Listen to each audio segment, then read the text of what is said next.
Good afternoon student. देखिए BSc third year में जो आपका एक प्रैक्टिकल है डीएनए, एक्सपेरिमेंटल ऑफ डीएनए, ठीक है। तो ये भी आपको मैंने कराया है, तो इसको देखो थ्योरिकल एक बार मैं समझा दे रही हूँ कि जो प्रैक्टिकल में आपको डीएनए का जो बारे में बताऊंगी। तो ये बीएससी थर्ड ईयर का एक्सपेरिमेंट है। सबसे पहले आपको बताऊंगी कि बायोटेक्नोलॉजी का सर्वप्रथम प्रयोग 1919 में कार्ल इरेकी ने किया था। कब? 1919 में बायोटेक्नोलॉजी का उपयोग सबसे पहले 1919 में किसने किया था? कार्ल इरेकी ने। कार्ल इरेकी ने किया था, ठीक है, बायोटेक्नोलॉजी का प्रयोग। ठीक है, तो ये क्या है? बायोटेक्नोलॉजी के द्वारा ही हम इन सब के बारे में पता करते हैं।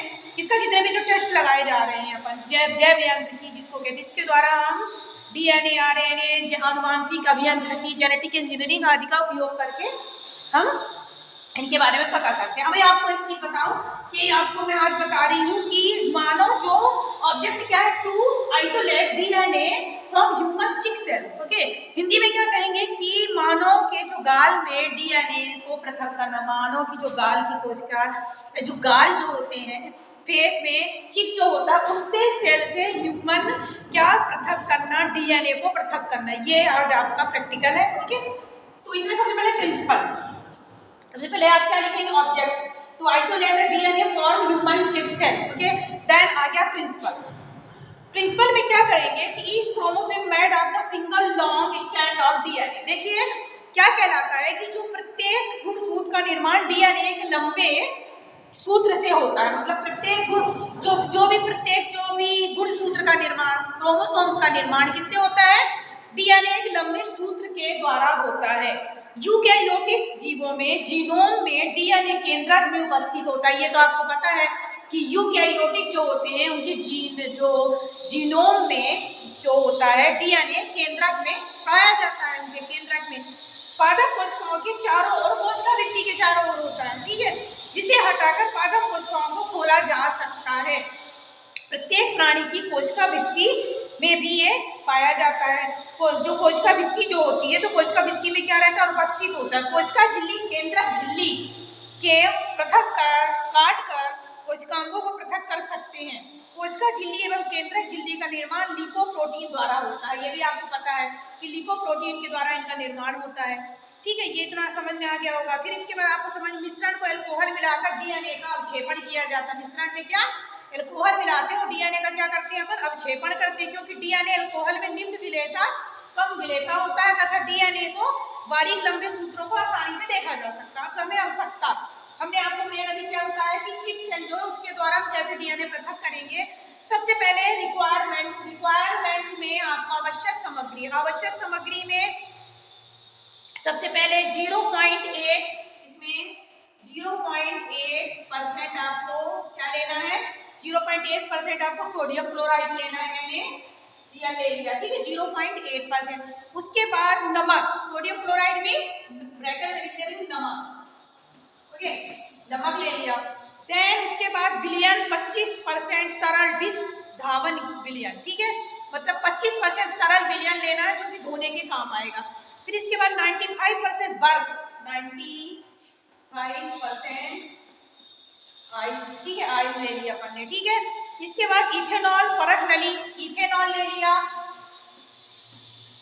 इथेनॉल और टेस्ट ट्यूब ले ली, टेस्ट ट्यूब लिया, ठीक है, इथेनॉल लिया, टेस्ट ट्यूब लिया, कांच की एक रॉड ले लिया, ग्लास रॉड ले लिया, कांच की एक छड़ ले ली, इतना अपन ने ले लिया, ठीक है। इसके बाद देखो मेथड, फर्स्ट मेथड जो है ओविडेंट चिक सेल, मतलब गाल की जो कोशिका कैसे प्राप्त करेंगे, जो अपना चिक जो होता है सेल कैसे प्राप्त करेंगे। पहला ओविडेंट ऑफ चिक सेल, इसके लिए थोड़ा अवशिष्ट जल अथवा नमक का पानी लेकर क्या करेंगे? नमक का पानी लेकर के क्या करेंगे? फेस को वॉश करेंगे तो और अच्छी तरह से घुमाएंगे। मतलब आपने क्या किया? नमक का पानी लिया थोड़ा सा और अपने चेहरे में ऐसे राउंड घुमाया, और घुमाने के बाद क्या करते हैं? उस पानी को एक कप में ले लेंगे। मतलब ये जो आपके फेस में आपने वॉश किया जिस नमक के पानी से, उस पानी को एक कप में ले लेते हैं, ठीक है।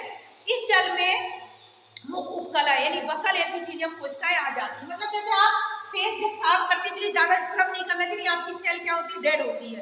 तो जब आप नमक के पानी से फेस को वॉश करेंगे तो जो आपकी बकल एपिथेलियम सेल जो होती है, मतलब बकल एपिथेलियम सेल जो नमक का पानी जो है उसमें कप में आ जाती है, ठीक है।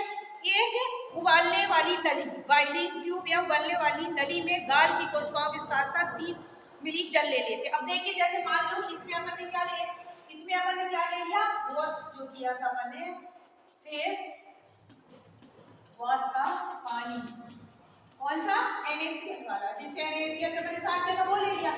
प्लस इसमें अपन क्या कर देते हैं, प्लस इसमें अपन 5% इसमें उबालेंगे, 5% जल।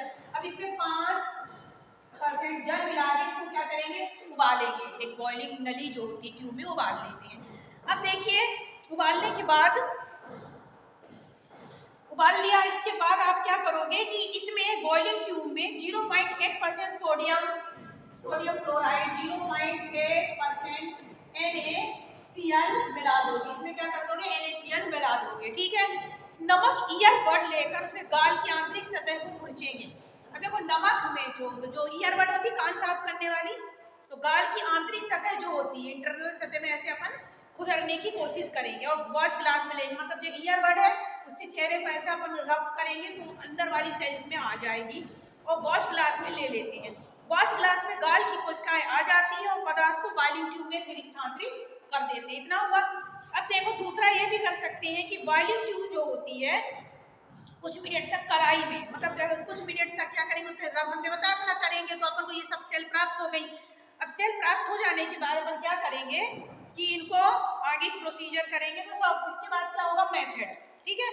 तो मेथड में अपन ने क्या करना है कि पहले डीएनए का अवक्षेपण कैसे हो रहा, तो डीएनए को परख नली में थोड़ा सा तिरछा पकड़ के 5 मिली 90% क्या इसमें बर्फ डाल दो। अब देखो इतना सब अपन ने प्रोसीजर कर ली। इसके बाद अपन क्या करेंगे, अवक्षेपण करेंगे, जिसको कहेंगे पीपीटी आएगी। तो 5% मिली जल में 95% बर्फ द्वारा ठंडा इथेनॉल डाल देंगे। मतलब जो परख नली थी, टेस्ट ट्यूब है, इसमें अपन ने क्या लिया है, जो फेस के साथ जो हुआ पानी था, इसमें प्लस NaCl था, इसको उबालने के बाद अपन ये सब इसको ले, इसमें क्या करें, कुछ मिनट तक क्या किया अपन ने, इसमें क्या डाला, पानी डाला। 95% बर्फ का जल, कितना, 95% बर्फ का पानी इसमें डाला, ठीक है, इतना ठंडा। इसके बाद क्या करते हैं, बॉइलिंग ट्यूब में मिश्रण लेकर परत बन जाएगी। अब आप देखोगे कि जैसे ही इसमें ठंडा पानी डालोगे इसमें एक लेयर बन जाएगी। क्या बन जाएगी, यहाँ पे परत बन जाएगी। वो परत जो बन जाती है, 1 मिनट के लिए परत नली को सीधा रखते हैं, फिर इसको अल्कोहल की परतों के जंक्शन का महीन श्वेत सूत्र अपने आप, इसमें अल्कोहल के कारण इसमें अपने आप वाइट ऐसे सफेद धागे के समान रचना दिखाई देने लगती है। अब इन डीएनए को क्या करते हैं, इथेनॉल डालते हैं। अब इस परत नली में एक 95% वाला इथेनॉल डालते हैं। क्या डालते हैं, इथेनॉल डालते हैं, 1 मिली डालते हैं। फिर इसको क्या करते हैं, छड़ से हिलाते हैं। अब जैसे ही छड़, सावधानी को छड़ को इसमें रॉड को डाल के हिलाओगे तो डीएनए इसमें लिपट जाएंगे। और लिपटने के बाद क्या होता है कि आपको पता चल जाएगा कि परत नली में जो प्राप्त हुआ है वो डीएनए, इन महीन डीएनए सूत्रों के रूप में जो दिखाई देते हैं वो कांच की छड़ में आप लिपट जाएंगे। इससे आपको पता चल जाएगा कि किस सेल से आपने क्या प्राप्त किया, डीएनए सेल प्राप्त की। या प्रयोग अगर एग्जामिनर के सामने भी आसानी से करके दिखा सकते हैं और आप इसको बता सकते हैं। तो ये BSc थर्ड सेमेस्टर के लिए इम्पोर्टेंट है कि एक्सपेरिमेंट विथ डीएनए, अपने गाल की कोशिका के द्वारा डीएनए कैसे प्राप्त किया जाता है। Student, thank you.